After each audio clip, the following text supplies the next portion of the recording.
Hi guys, Antonio here with Small Players, teaching us how to make big gains in stock market. So today we're going to be talking about the number one indicator that every day trader should be using while day trading.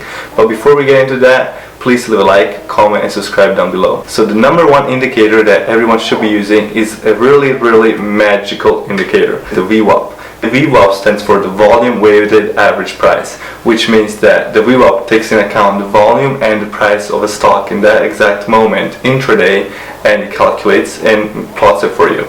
So it is so important, it's so magical, because the VWAP is respecting every time frame, which means in the 1 minute, 5 minute, 10, 15 minutes, whatever time frame intraday, it will be the same exact price. So it means every trader that's trading different strategies on different time frames, they're all going to have the same price line for the VWAP.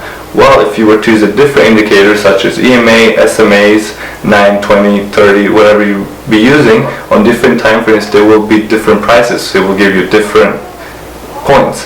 While the VWAP keeps everybody on the same page, and so it makes it so respected by most traders because everybody is on the same page when it comes down to this indicator.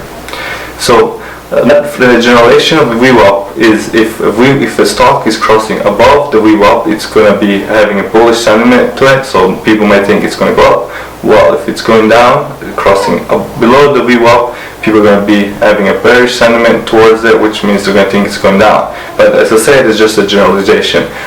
It's also very powerful for evaluating the short-term strength of the stock. So it means if it's in a bull side or in the bear side intraday. It's also the most powerful when it's the beginning of the market open, so the very first few hours of the market, because there's the most volume, and during power hour, which will be between 3 to 4 p.m. of market hours. See, from this example, the VWAP is being crossed over, the stock pushes up until reversing and then crossing back down and start falling down below the VWAP. We call this a trend reversal, so some people like to trade VWAP crossovers as trend reversals, but that's just a generalization. You don't want to use only the VWAP when you're entering or exiting a trade. Now for the second example, you guys see that the VWAP is being crossed below, and then the stock hits the VWAP a couple times, hitting a resistance level being the VWAP, and until finally crossing over. Then the stock is able to cross the VWAP, and now the VWAP is acting as support. So all the times you'll see that the VWAP is being acted as resistance or support, depending on which side the stock is trading to. So you want to really keep that in mind while you're day trading.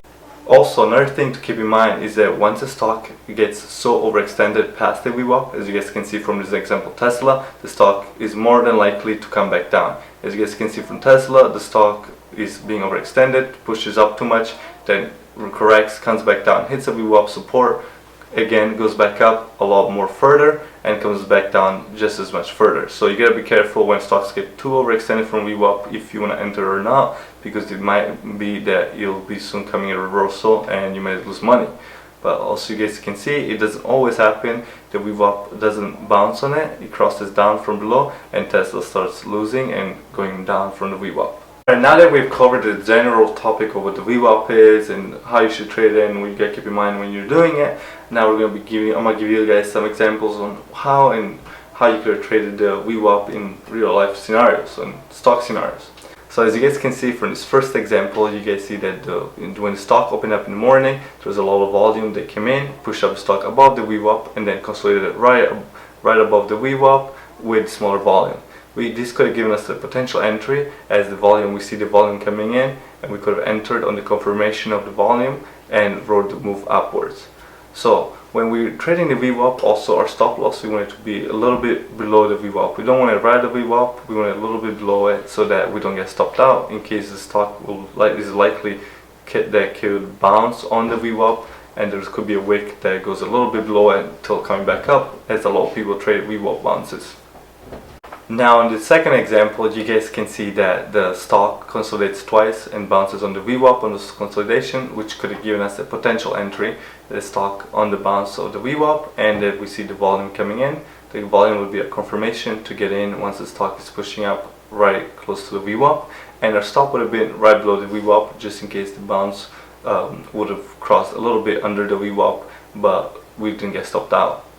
So don't only use the VWAP when you're trading. Not one single indicator should give you a reason to enter a trade. So just because the stock is going to cross over the VWAP, I'm not going to get in on it.